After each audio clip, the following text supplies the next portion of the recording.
Once you fight to survive and to protect your life, make sure that you succeed. Sendo um dos pioneiros da máfia, ele se tornou um dos chefes mais influentes que já existiram.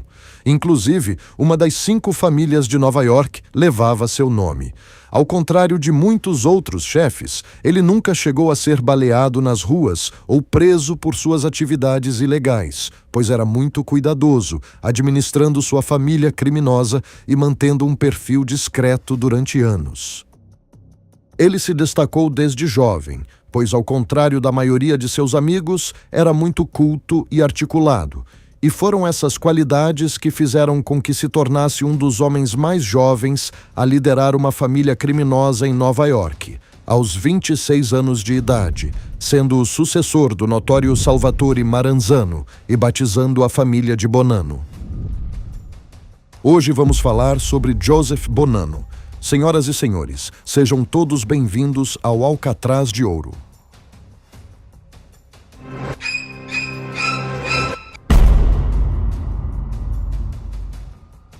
Joseph Charles Bonanno nasceu com o nome de Giuseppe Carlos Bonanno no dia 18 de janeiro de 1905.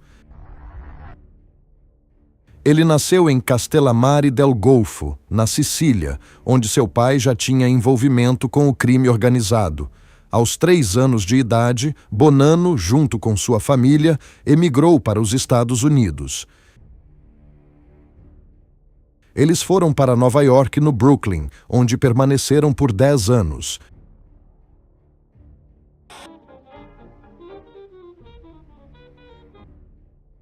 E então decidiram retornar para a Itália. Na Sicília, Bonanno se envolvia cada vez mais na máfia e aprendia tudo o que precisava saber. Em 1915, seu pai morreu de ataque cardíaco e, alguns anos depois, em 1924, com a ascensão de Benito Mussolini e o fascismo na Itália, Bonanno, que se declarava antifascista, decidiu voltar para os Estados Unidos, embarcando em um barco de pesca que tinha como destino a Flórida. Ele embarcou com Peter Magaddino, filho do poderoso gangster Stefano Magaddino. Ao chegar a uma estação de trem em Jacksonville, Bonanno foi detido por oficiais da imigração e posteriormente liberado sob uma fiança de $1.000. Ele foi recebido por Willie Moretti e não demorou para se inserir novamente no submundo do crime. Com a lei seca oferecendo oportunidades para jovens gangsters, Bonanno não perdeu tempo e logo se envolveu em atividades de contrabando, operando uma destilaria junto com Gaspar de Gregório.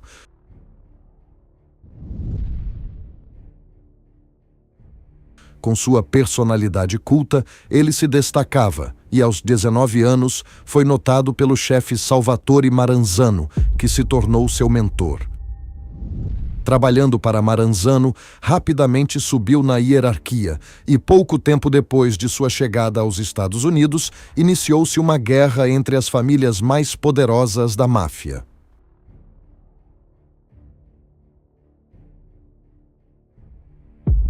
Durante a Guerra Castellammarese, Joey Bonanno lutou ao lado de Maranzano contra um grupo rival que vinha do Brooklyn, liderado por Joe Masseria.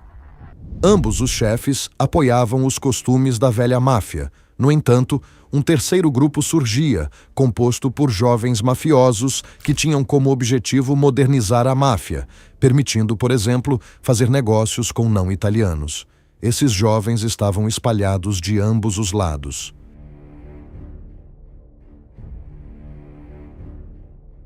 Do lado de Joe Masseria, Lucky Luciano, Frank Costello, Vito Genovese, entre outros. Do lado de Maranzano, Tommy Galliano, Tommy Lucchese, Joseph Profaci, entre outros. Embora Bonanno estivesse mais ligado às tradições da velha máfia, ele também enxergava a necessidade de mudança e estava disposto a se juntar aos jovens mafiosos, conhecidos como jovens turcos.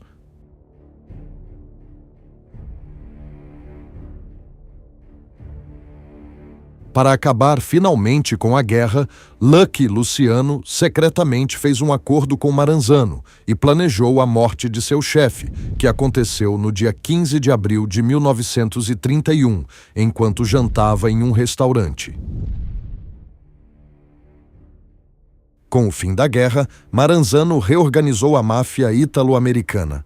Agora, as 5 famílias de Nova York seriam chefiadas por Lucky Luciano, Joseph Profaci, Thomas Galliano, Vincent Mangano e ele, Salvatore Maranzano, que se intitulou o chefe de todos os chefes.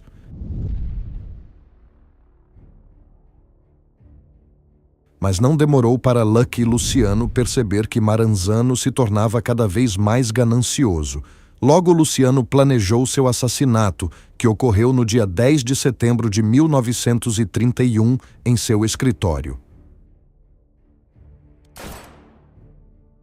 Após a morte de Maranzano, Joey Bonanno herdou a maior parte da família de Maranzano. Aos 26 anos de idade, Bonanno chegou ao degrau mais alto da máfia. Tornou-se um dos chefes mais jovens a controlar uma família criminosa em Nova York. Com Lucky assumindo o controle da máfia que acabara de ser organizada, ele escolheu manter a estrutura idealizada por Maranzano. Mas, ao invés de manter o capo de tutti capi, estabeleceu um conselho administrativo da máfia, chamado de comissão, que serviria para discutir assuntos importantes e mediar conflitos entre as famílias. 2 meses após a morte de Maranzano, Bonanno se casou com Faila Abruzzo. Juntos, tiveram 3 filhos, Salvatore Bonanno, Catherine e Joseph Charles Jr. Joe Bonanno tinha propriedades em Nova York, além de manter uma casa em Tucson, Arizona, desde o início dos anos 40. Bonanno possuía inúmeros negócios legítimos, entre eles 3 empresas que fabricavam casacos, lavanderias, funerárias e uma empresa de caminhões. A funerária que Bonanno possuía no Brooklyn era suspeita de ser usada como fachada para a eliminação de corpos. Eles costumavam construir caixões de 2 andares para acomodar mais de um corpo que seria enterrado de uma só vez. Em 1945, Bonanno se tornou oficialmente cidadão dos Estados Unidos. Alguns anos depois, compareceu a uma reunião entre a máfia siciliana e membros da máfia americana que ocorreu em um hotel em Palermo. Embora o chefe tenha negado, posteriormente, a reunião teria sido para tratar sobre o tráfico internacional de heroína. Um mês depois, em novembro de 1957, Vito Genovese convocou a Conferência de Apalachim para discutir o futuro da Cosa Nostra. Joe Bonanno foi um dos convidados para a conferência. No entanto, a reunião acabou sendo interrompida pela polícia, que passou a investigar o destino dos veículos que vinham de fora do estado. Assim, eles encerraram o encontro e prenderam alguns mafiosos que tentaram fugir, entre eles membros do alto escalão, como Carlo Gambino, Vito Genovese e Joe Bonanno. Todos foram detidos e receberam multas de até $10.000. Após o incidente, Joe Bonanno continuou gerenciando seus negócios e comandando a família. Em 1962, seu amigo Joe Profaci morreu. E a família Profaci foi entregue a Joe Magliocco. Em meio à instabilidade, Carlo Gambino e Tommy Lucchese formaram uma aliança. Por outro lado, Joe Bonanno estava arquitetando um plano e, junto com Magliocco, planejou o assassinato de Gambino e Lucchese. Bonanno tinha como objetivo assumir a comissão, com Magliocco como seu braço direito. Magliocco deu a tarefa de assassinar os 2 chefões a um de seus principais assassinos, Joseph Colombo. No entanto, no dia de executar o contrato, Joe Colombo revelou a Carlo Gambino e Tommy Lucchese todo o plano de Magliocco. Os chefes logo perceberam que Magliocco não agiu sozinho e, sabendo que ele e Bonanno eram muito próximos, concluíram que Bonanno era o verdadeiro mentor. Algum tempo depois, a comissão convocou Bonanno e Magliocco para darem suas versões. Nesse meio tempo, em 1964, Bonanno fugiu para Montreal, no Canadá.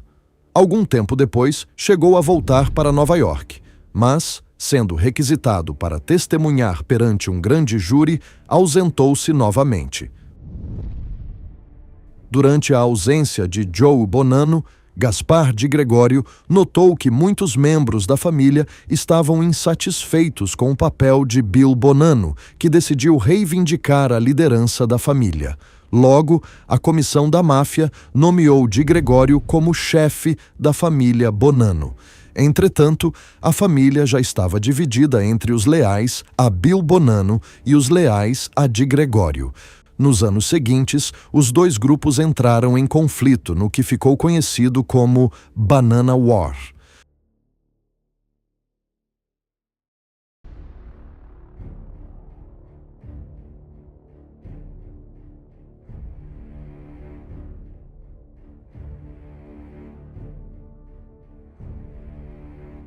No início de 1966, de Gregório entrou em contato com Bill Bonanno sobre uma reunião de paz.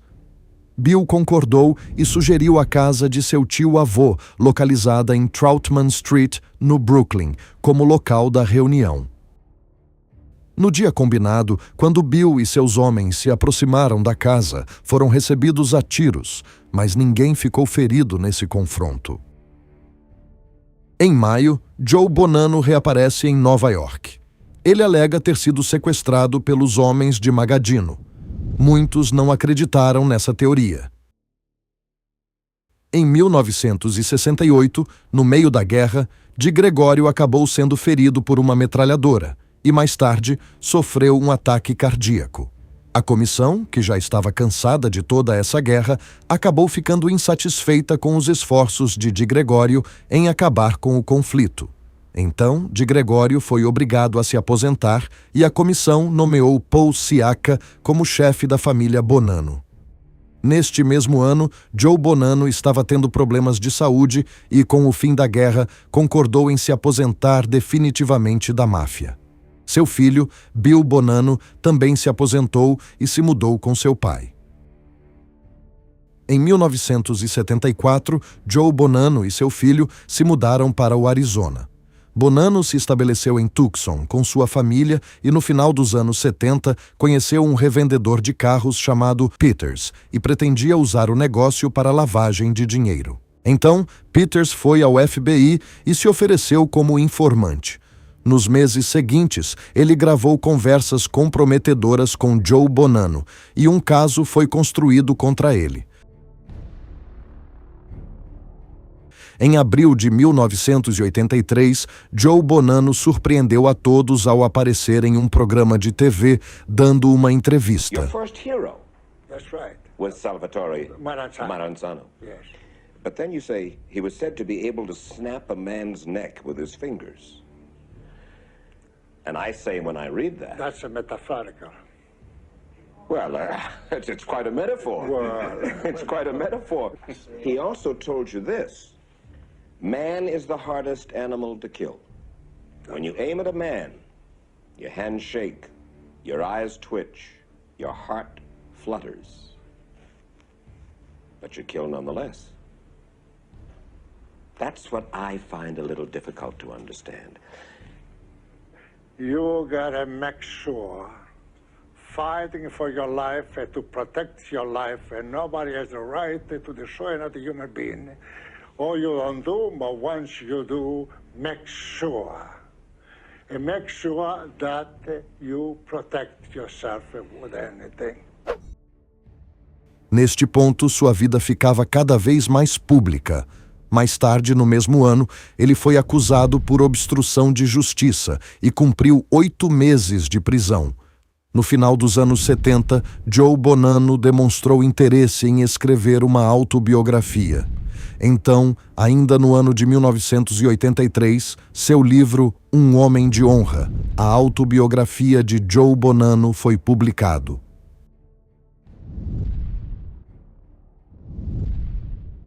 Dois anos depois, durante um julgamento de extorsão em Nova York contra os líderes das 5 famílias criminosas, o então procurador dos Estados Unidos em Manhattan, Rudy Giuliani, pressionou Joe Bonanno sobre as declarações que ele havia feito em sua autobiografia, especialmente sobre a existência da comissão.